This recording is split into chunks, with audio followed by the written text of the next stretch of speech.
Le samedi à 15 h, les magasins sont ouverts et le centre-ville est bondé.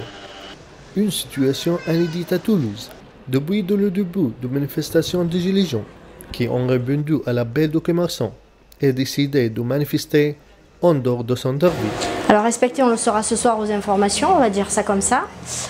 Les gilets jaunes ne nous impactent pas aujourd'hui, soi-disant parce qu'ils sont sur les ronds-points. C'est déjà trop tard, ils nous ont bien impactés au niveau du centre-ville.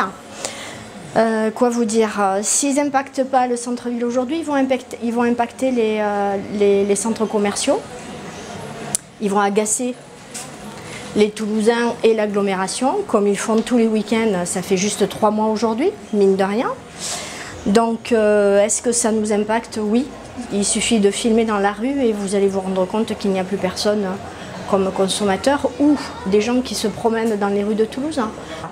Il y a un marasme et une conjoncture qui ne nous permettent pas de dire que tout est de la faute des gilets jaunes. Ça, c'est juste pas possible, on ne peut pas entendre ça et on ne peut pas dire ça. Cela n'a pas duré longtemps.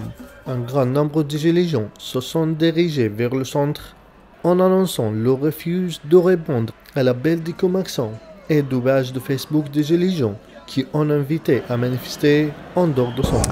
Eh bien, comme l'ensemble des week-ends depuis le 17 novembre, certes, il y a des appels qui sont faits par certaines personnes, mais au final, le gilet jaune, il fait un petit peu ce qu'il veut depuis le début. On est forcément, on se retrouve chacun individuellement à être nombreux au même endroit. Mais les appels, au final, on ne va pas les écouter parce que justement, si le gilet jaune s'est levé le 17 novembre, c'est aussi par un petit peu ras-le-bol justement de s'entendre dire il faut faire ci, il faut faire ça et s'apercevoir que c'était censé être dans notre intérêt et ça ne l'est pas. Donc la volonté de rester quand même, pour certains d'entre nous, sur les centres-villes, c'est justement aussi une façon de montrer qu'on peut être au centre-ville sans justement mettre le casseur que les grands médias cherchent à nous faire dire que nous sommes. On a aussi beaucoup de marchands et de commerçants au sens large sur la zone de l'hypercentre de Toulouse qui se plaignent justement de cette présence des gilets jaunes. Mais au final, quand on discute avec certains d'entre eux, il y a certains d'entre eux qui sont parmi nous, parmi les gilets jaunes, ils nous racontent qu'au final, leur chiffre d'affaires est en berne depuis septembre.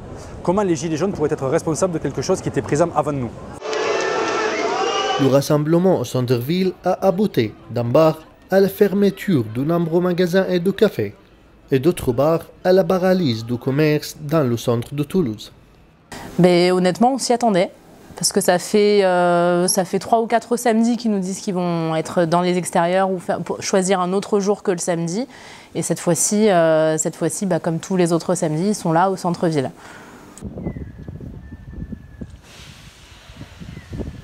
Pour le 4e samedi d'affilée, les gilets jaunes ont manifesté au centre-ville et perturbé l'activité commerciale au centre-ville. Et l'opposition entre les commerçants et les gilets jaunes sont continuées. Ayham Kalaf, pour l'EOB, Toulouse.